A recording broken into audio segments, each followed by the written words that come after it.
Hello everyone and welcome to this daily art journal flip through. My name is Amanda. You might know me as Amanda's Work, and this is one of my favorite journals that I get to share with all of you, my daily journal, where the big focus is to just make something every day. It doesn't matter whether it's good or bad. The whole reason why I do this is that I develop my art practice and that I just develop consistency and have a routine with my art. So very excited to share this journal with you all. I love my daily art journals because they feel like me. They're like my heart and soul. They're kind of how I just work through things, how I like this is kind of just the bare bones of my art practice. This is where things start. So I hope you all can find some inspiration in this. Maybe start doing this yourself or just find, a page or two that you want to recreate for yourself. So this is a Dingbats Pro Collection journal. It's a bit faded here, but maybe here you go, Dingbats Pro Collection Journal. I highly recommend it if you're willing to spend a little bit more money on it. They're about, I believe, like around $30-ish, but for the amount that you pay, it's definitely worth it. I've gone back to kind of a cheaper journal and I can definitely feel the difference just on how it holds paint, just many different factors. These hold everything really well. So if you're doing anything mixed media, anything with a lot of paint, these journals, fantastic. I recommend them for sure. And yeah, like I don't know what else I need to say, but we're gonna start, okay? Because there's a lot to share, and I just want to get right into it. Make sure that everything's lined up as best as I can. Okay, these are just I usually fill these up with stickers, but to be fair, I didn't have a lot of stickers this time around, so I just mainly have on the cover. I did these little stones. I would not do them again. They're constantly falling off, so it was fun to just give it a try, give it a little go, but they don't stay, so do it for the aesthetics and then just take them off. And the rest are just stickers either by me or these were just traded or given to me by friends, fellow artists. Okay, so my first page, I usually just do like a very simple thing. I actually did a bunch of writing and then I decided I didn't want to share it with everyone online, so I covered it up in black and then I wrote this instead. But that's kind of how a lot of my work goes. I do something, then I'm like, you know what? I don't want to share it. I'll move on and do something else. I did this from February to May, so that's four months of work. So 4 months of doing a page a day, you can get something like this. So this is your sign. Okay, so my first pages are always a little bit rough. I'm not gonna lie, because it's the first page of a journal. It's not supposed to be amazing. And a lot of the whole moral of these flip throughs is to remind you that your journals do not have to be a masterpiece on every single page. You're going to get stuff that's not good, and that is fantastic. And a lot of these pages, you might think, Amanda, are you good? Don't worry, I'm good. I'm fine. I put my emotions into my art. I get it out of my head and I put it onto a page. So I know some people check out on me and they go, hey, how you doing? And I'm like, don't worry, we're all good. Also, if you see these little pages here and there, it's because I put them in between my pages so that they don't stick or so that the pages won't smear on each other. Sometimes I use oil pastels, and if I don't have this piece of paper here, it'll smear onto this, and we don't want that. So if you see some of these scrap papers, that's why they are there. One thing I really like about this journal is the size. The size of it is so good. It just really it feels just right. I've done some journals that are a bit too big, some journals that are a bit too small. And just at this time of what I'm doing with my art stuff, this feels like the perfect size.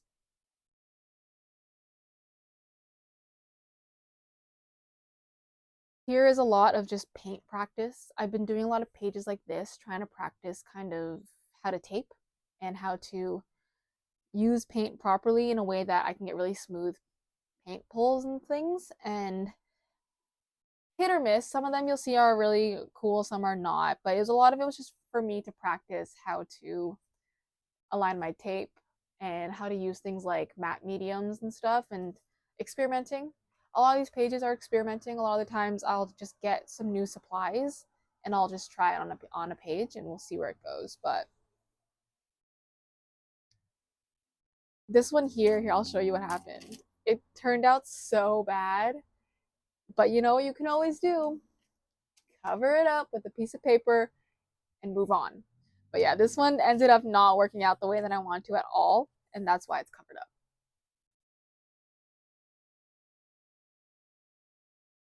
See, like here, this is kind of where the oil pastel smears. And that's because I had not learned how to seal them yet. You can actually seal them now with hairspray, I've learned. So if this bothers you, just grab a layer of hairspray and put it on top. And a lot of these pages, though, like, it's really taught me to not be bothered by making mistakes, not be bothered by the pages not looking perfect. It's really helped me to move past that and to grow through that. And it did not come immediately, trust. Like, there was a lot of days where I was really annoyed. But by doing this every day, I have learned to just get over it. If the page is not good, it's okay. Yeah, like some days I'll have pages where I'll do it in literally like 5 minutes because that's all I have the capacity for that day. And some days, I'll have a bit more energy to put into my pages, so I'll do a bit more work into it. This year I was doing alcohol markers for like the first time, and they had bled through really heavily, but I was just practicing with it.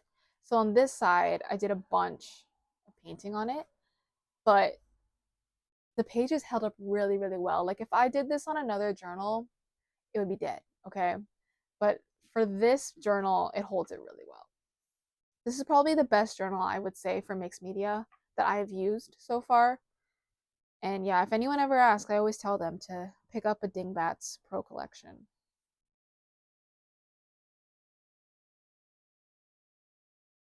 You already know the dots. If you've been here for anything, you know I love my dots because I just find it very relaxing. It's so like therapeutic.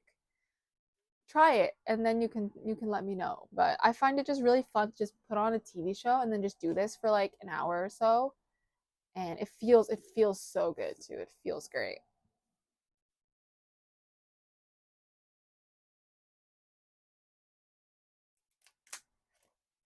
And yeah, sometimes the pages do stick together, but that's because I'm doing like paint on paint. So yeah, the pages will stick together, but that's why I'll put the piece of paper in between. It's not that big of a deal for me. I love this. I do plan to turn this one to a sticker eventually because I usually will fill up journals and then I'll go back after a bit and then I'll look through and see which ones I want to make into stickers. And this one, it's a contender. Might make the list.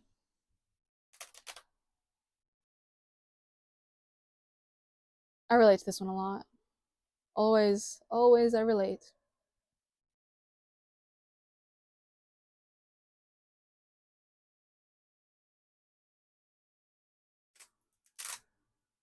And I would say like these pages, sometimes they would take a couple of hours because of things like having to wait for the paint to dry, and sometimes they don't take as long.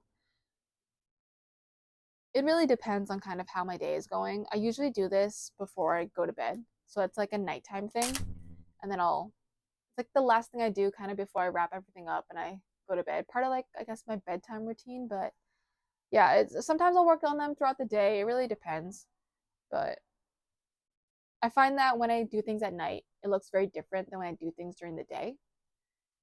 So maybe I should try a journal where I only do it in the mornings or only at night and see if that makes a difference. But yeah, a lot of colors. I also recently acquired another watercolor set, and that let me kind of add more colors. So you would usually I would use my Himi gouache set a lot, but I've started incorporating a lot more watercolors into this one because I just had it.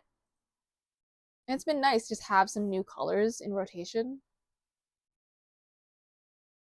This one here, I was following a color wheel tutorial video on YouTube, but then halfway through, the video was like not fully there. So like you can see here it's like kind of okay, and then here I'm like lost because for half of the video there was like it was there, it wasn't there, so there was like a giant skip in it. And yeah, so that's why I like wrote to myself that you should make sure you should always watch the entire tutorial first before you do it because things will happen.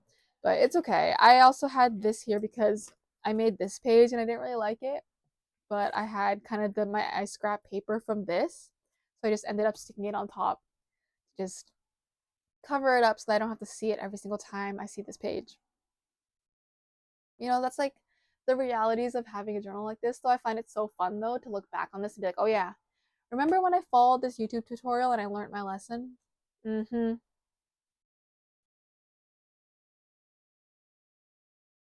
This one here is fun. I had just opened up a new Himi gouache set, so I had like all these new colors, and you know when everything's just fresh, everything looks really nice. That's kind of how this one felt. And this one here, look at the tape. Everything's so crisp. But this one took a while. This one was not done fast. It took some time, but it looks really nice.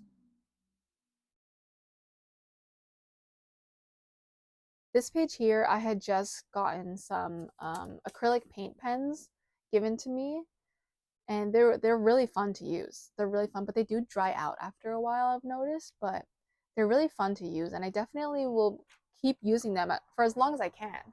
But that's my first piece that I made with that, just trying out acrylic paint pens. And this here was made with a beauty blender, not like a real one, like a cheap one, and I just blop, blop, blop, blop everywhere. This page is really fun to do when you can like mix your colors together. Very fun.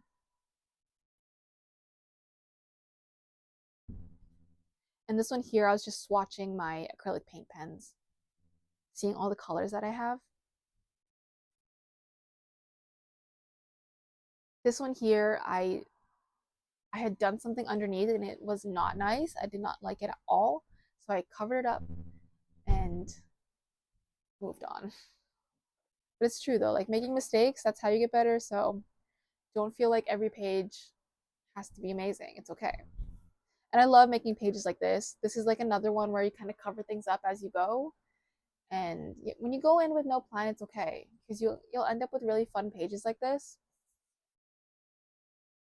I hope you guys can all just learn from all my art stuff. Like I feel like I say it all the time, but like it's okay to not have a plan. It's okay to make mistakes. It's okay that every page might look weird or ugly. That's the point. That's the whole point.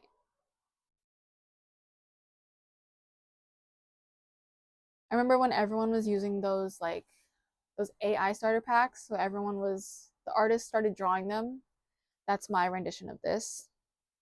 Very accurate. Very accurate. This one might probably be my favorite. It's just I love it. Enough said. I just truly love it. Another contender for a sticker if I wanted to make a sticker. And this one here was made completely out of, not completely, but I used toothpicks to get these little fine paint lines on here. Just took a toothpick and I filled it up.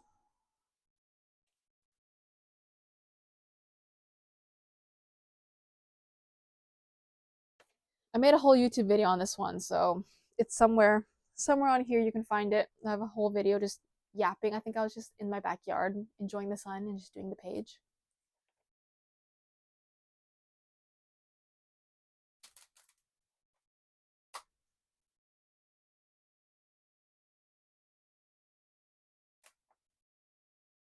And like some of these pages are thick. Like there's there's layers to this, but I like that. I love it having texture. I love it being thick, and I'm glad that the pages hold up really well. Not my hair being here. Long hair problems. This was one of the first pages that I had sealed with acrylic medium, and because it's oil pastel, and it works really nice. Like you can see a little. It's not a bit hard to see here actually, but in real life, there's a bit of like a gloss to it, a glossy kind of thing to it. But yeah, I've tried now using matte mediums, and then I've also tried using hairspray. I'm just gonna continue with hairspray. I think hairspray is just easier, and like everyone usually has hairspray kind of lying around, and it is a bit cheaper, I would say. Like what? Just use hairspray if you have it. Works exactly the same.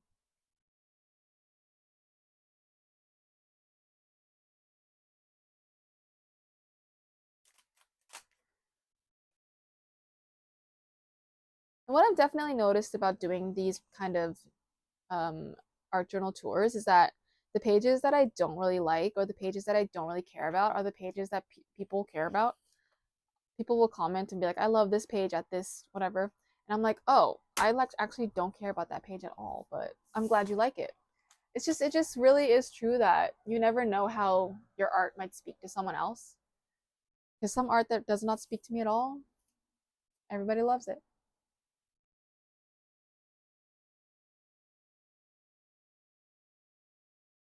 Just a little self-portrait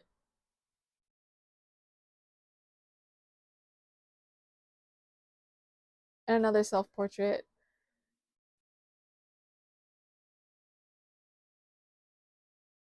I am just very like I'm a very quiet person in real life, so I find that putting things into my art allows me to have like a voice, allows me to speak for myself, and I'm better at articulating myself through art than I am articulating myself like in person. Like the person me in real life, I don't know what I am, but in art I can at least be someone or be something. This one here was made on Mother's Day. I asked my mom to just do a drawing for me because why not? I wanted my mom to put a piece of her work into my journal. So this is done by my mother, and I got her to sign it as well. Yeah, it's a good idea though. If you don't feel like doing something, ask someone else to do a drawing for you and just stick it in there.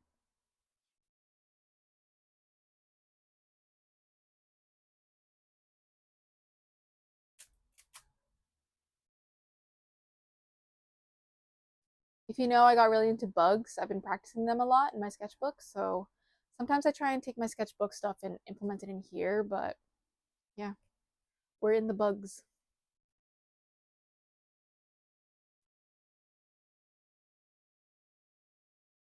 This one's funny to me. I think it was just this is my representation of when you spend your whole day working and then you forget to eat lunch and then it's like 2 p.m. and you're like, why am I so angry? Why do I want to, attack everyone? And then it's like, oh, I just need to eat.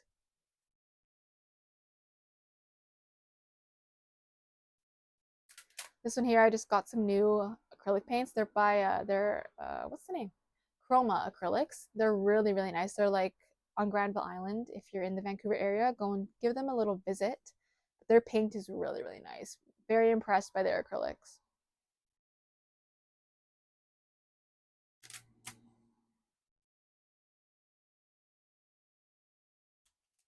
Like sometimes you just have to make a little portrait of yourself.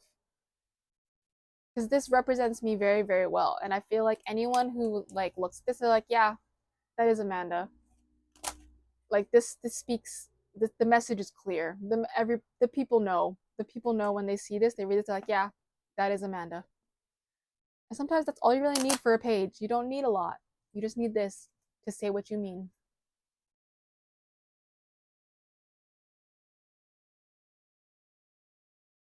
And also, sometimes the pages really don't have a meaning. Don't ask me if every page has a meaning. I don't know what this is. I don't. It just happened, and that's okay. Sometimes my pages have really deep meanings. A lot of the times, they don't. I really like this one. It's kind of like my inner being, learning to really trust myself. And I finish it off by saying thanks. Now, usually on my last page, I kind of write like what I'm currently doing at the moment. So it's kind of like a little time capsule thing. When I look back on it, I can be like, oh yeah, this is what I'm reading, this is what I'm eating, what I'm liking, what I'm feeling. All there. And then I usually do some writing at the end, my very few last pages, but I don't share that with all of you. That is for me. So yes, there is this journal. Well, thanks everyone for watching this daily art journal tour. I hope you found some inspiration. I hope you found something to make today. I hope you find some inspiration to go and do this yourself, because it's been one of the most fulfilling things that I do in my art practice. I do it every single day. I've been doing it for years now, and I still find joy in it every single day. So it is time, if you are not doing it already, grab yourself a journal and start your daily art journal. All right, thank you for watching, and I will see you in the next one.